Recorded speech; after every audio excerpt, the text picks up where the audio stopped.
મેં એમના નામથી નથી કીધું, મેં એમને નથી કીધું કે તમે આમ કે તમે આમ, મેં એમ કીધું હું નથી.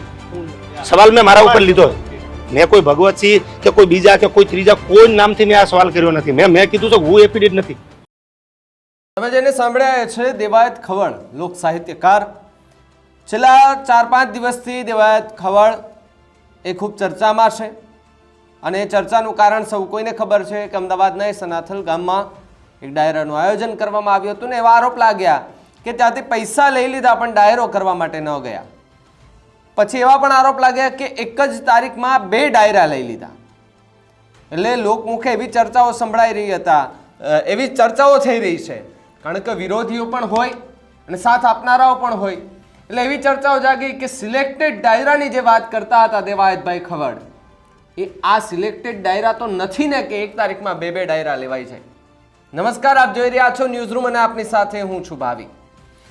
તો જે રીતે 4-5 દિવસથી છેલ્લા દેવાયત ખવડને લઈને જે વિવાદ ચાલી રહ્યો છે એ વિવાદ આજે હાઈકોર્ટ સુધી પહોંચ્યો છે અને હાઈકોર્ટમાં અરજી પણ કરવામાં આવી છે.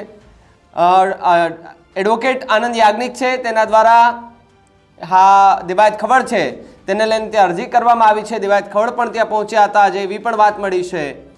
પરંતુ મુખ્ય વાત એ છે કે જે આરોપો લગાડ્યા છે દેવાયત ખવડે, જે આયોજકો છે એના ઉપર, અને જ્યારે આયોજક સાથે દેવાયત ખવડની વાતચીત થઈ હતી ને રેકોર્ડિંગ વાયરલ થયું હતું ત્યારે કહેવામાં આવ્યું હતું કે ભાઈ એફિડેવિટ વાળો હું નથી, હું એફિડેવિટ વાળો કાઠી નથી. એમ તમે કોની ગાડી ચોરી છે ખબર છે ને? દેવાયત ખવડની ગાડી ચોરી છે. તમે 5 લાખ રૂપિયા રોકડા, હાર્મોનિયમ, આ બધી જ વાતો એ કોલ રેકોર્ડિંગમાં સામે આવી હતી.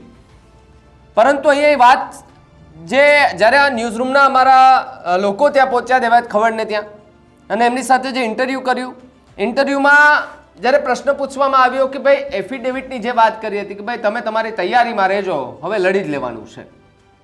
એફિડેવિટની વાત પર દેવાયત ખવડે ખુલ્લીને બોલ્યા હતા. દેવાયત ખવડને સાંભળો કે જેમાં એફિડેવિટની જે આખી ચર્ચા કરવામાં આવી કે ભાઈ હું એફિડેવિટ વાળો કાઠી નથી હો, તમે કોની ગાડી અડી છે એ જોવો, દેવાયત ખવડની ગાડી લઈ ગયા છો તમે. દેવાયત ખવડને સાંભળો કે શું મોટો ખુલાસો કર્યો. પણ દેવાયતભાઈ, એક મેં તમને કીધું એમ કે ભગવતસિંહ માટે તમે બોલ્યા હોય, પણ બાકી ઘણા બધા લોકોનું દિલ નહીં દુભાણું હોય. એફિડેવિટ વાળાનું તમે વાત કરી, મેં એમના નામથી નથી કીધું, મેં એમને નથી કીધું કે તમે આમ કે તમે આમ, મેં એમ કીધું હું નથી. સવાલ મેં મારા ઉપર લીધો. મેં કોઈ ભગવતસિંહ કે કોઈ બીજા કે કોઈ ત્રીજા કોઈ નામથી મેં આ સવાલ કર્યો નથી. મેં કીધું છે હું એફિડેવિટ નથી, હું નથી કે આમાં કોમ્પ્રોમાઇઝ કરું કે સમાધાનમાં બેસી જાવ કે કેસ ન કરું કે નવી ગાડી આપી દો એટલે હું પાછો ઘરે સાનો મોનો બેસી જાવ, એ હું નથી. હું લીગલ વાતો કરું છું. સાચો તમે સમાધાન કરી લીધું તો મામલો બહાર આવ્યો જ ન શાંત પડી ગયો. મુદ્દાની વાત છે, ઓફર આવતી હતી સમાધાનની. તમે જેમ કહો એમ, તમે જે કહો એ, શું કામ સમાધાન કરું? મારું સોમાન ગવાણું સામા. આ જગ્યાએ તમે ઉભા રહેશો, તમારી સાથે બનશે, જાહેર જનતા કોઈ પણ એની સાથે બનશે તો તેદી એના વિચાર આવશે. સોશિયલ મીડિયા જોઉં છો, રીલો તમારી? હા. લોકો કેવી રીતે ટ્રોલ કરે છે જોઉં છો તમે? ના, નથી જોતો. એનું શું કારણ? એ લોકોનો પ્રશ્ન છે. દેવાયતભાઈ, 2 ટીમ બની. હું મારી જગ્યાએ સાચો છું તો મારે મારા આત્માને મારા દિલને પૂછવાનું છે, મારે લોકોને નથી પૂછવાનું. દુનિયા તાણા દોરંગના ધોખા કદી ધરશો નહીં. દુનિયા તો હાથીની અંબાડી ઉપર બેહારવાની છે અને દુનિયા તો તમને પાછળ તમારે ગધાડાની તૈયારી રાખવાની. જીવનમાં 2 વસ્તુ એક કલાકાર એવા છે કે જેના ગુજરાતમાં કટ્ટર વિરોધીઓ છે અને અંધ તો નહીં કહો પણ ભક્તોય છે. મને સોશિયલ મીડિયા પર આ એક કલાકારને એવા ટ્રેન્ડ જોવા મળે કે જે ભાઈ દેવાયતભાઈ સાચા હોય ખોટા, પણ દેવાયતભાઈ છે બ્રાન્ડ છે, આ છે, એવી કોમેન્ટ આવે કે 100%. હા, અને એક આખો વાત છે કે દેવાયતભાઈ નું નામ આવ્યું એટલે સાચું ખોટું જાણ્યા વગર સતત કોમેન્ટો એટલે વિરોધ કરવા માંડે. જો સાચું ખોટું જાણ્યા વગર કોઈ લખતા હોય તો એનો પ્રશ્ન છે. યસ, હું તો તમને કહું છું, મેં તમારી સાથે વાત કરી, તમે સાચું ખોટું જાણો. યસ, તમે જાણવું જોઈએ તો તમે જાણો, તમે દૂધનું દૂધ અને પાણીનું પાણી કરો. અમારી વાત વ્યવહારની છે, વ્યવહારની 100%. કે ભાઈ તમે બી જાણો કે સાચું શું ખોટું. મેં તમને એવિડન્સ માટે સીસીટીવી મારો સીસીટીવી ફૂટેજ બી આપ્યો કે રેડી કે ભાઈ તમે જોઈ લો. મેં એવો બી બ્લેમ નથી કર્યો, પણ હા એમને પૈસા ન આપ્યા, કાર્યક્રમ પૂરો થઈ ગયો. મેં બીજુ બારોટને ફોન કર્યો કે ભાઈ તમને પેમેન્ટ મળ્યું? મારી તો ગાડી જ નથી, ગાડીને બધું વયું ગયું. પછી બિરજુની બધા નીકળ્યા ફોર એક્ઝામ્પલ, તો કે ભાઈ નથી મળ્યું.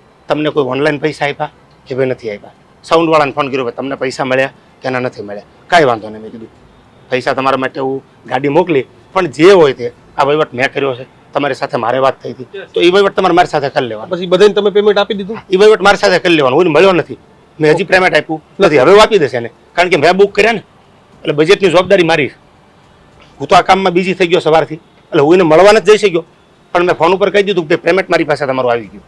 જે પણ છે તમે જ્યારે કહો ત્યારે હું તમને આંગળીઓ કે રૂબરૂ જે માધ્યમ થઈ ગયો માધ્યમ તમને પૈસા આપી દઈશ.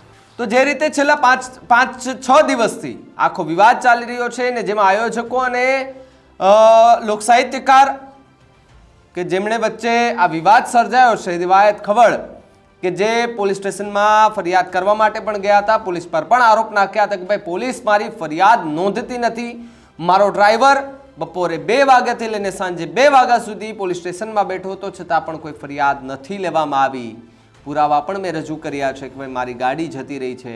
અને દેવાયત ખવડે તો એવા પણ આરોપ નાખ્યા છે કે ભાઈ આયોજકો મને ફોન કરીને એમ કહે છે કે ભાઈ ગાડી બાડી છોડો, અમે તમને નવી ગાડી આપી દઈએ. તો દેવાયત ખવડે સામે કહ્યું કે જો એ લોકો વાંકમાં છે એટલે માટે મને નવી ગાડી આપવા માંગે છે, પણ નહીં. દેવાયત ખવડ તો કહે છે કે ભાઈ મારે તો મારી સ્કોર્પિયો જ જોઈએ, એની અંદર હાર્મોનિયમ હતું એ પણ જોઈએ છે, 5 લાખ રૂપિયા છે એ પણ મને મારા જોઈએ છે. તો હવે સવાલ એ થાય છે કે દેવાયત ખવડની એ સ્કોર્પિયો છે ક્યાં? કેમ 5 દિવસથી પોલીસના હાથમાં હજુ સ્કોર્પિયો નથી લાગી? પણ સાહેબ એ સ્કોર્પિયોને લઈને મહત્વનો ખુલાસો એડવોકેટ આનંદ યાજ્ઞિકે આજે કરી દીધો છે અને કહેવામાં આવ્યું છે કે દેવાયત ખવડની જે સ્કોર્પિયો છે એ સનાથલ ગામના તળાવમાં સ્વાહા કરી દેવામાં આવી છે. ત્યારે એડવોકેટે એવું પણ કહ્યું છે કે મારા લોકો ત્યાં તપાસ પણ કરી રહ્યા છે અને ગાડી ત્યાંથી મળી પણ શકે છે. હવે આ આખાય મુદ્દે નવા નવા ખુલાસાઓ થઈ રહ્યા છે, નવા નવા વળાંકો સામે આવી રહ્યા છે. ત્યારે ક્યાંક એવું લાગે છે કે લોક સાહિત્યકાર દેવાયત ખવડ જેમણે આરોપો નાખ્યા છે અને સામે આયોજકો જે આરોપો લગાવી રહ્યા છે કે ભાઈ અહીંયાથી પૈસા લઈ ગયા છે, તો દેવાયત ખવડ કહી રહ્યા છે કે ભાઈ હું સંબંધમાં માનું છું, સંબંધમાં હું પૈસા પણ નથી લેતો, હું તમારે ત્યાં હાજરી આપવા માટે આવ્યો હતું, આખું આયોજન મેં કર્યું હતું, મારે બધાને પૈસા આપવાના હતા, બિરજુ બારોટ ને બધા જ હતા એ બધાને મેં પૈસા આપ્યા છે.